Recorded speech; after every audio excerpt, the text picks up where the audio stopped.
Hallo, von mir gibt es heute ein neues Video für euch.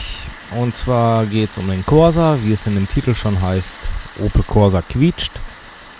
Hat es nun auch uns erwischt, dass der Corsa ein ziemlich störendes, quietschendes Geräusch von sich gibt.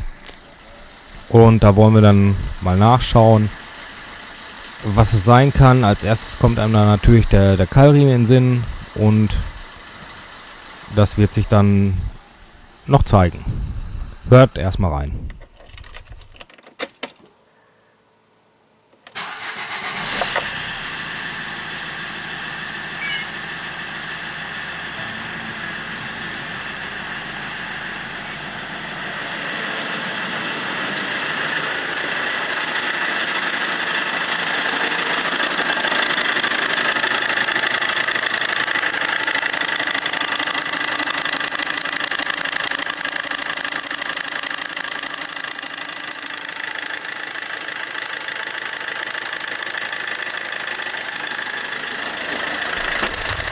Ja, als erstes habe ich natürlich den Keilriemen in Verdacht und den gucken wir uns gleich mal an. Der sitzt bei dem 1,3 CDTI, wenn man die Motorhaube öffnet, links.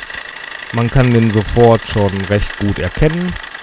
Man kommt auch überall gut dran und da denke ich mir doch, das kannst du selber.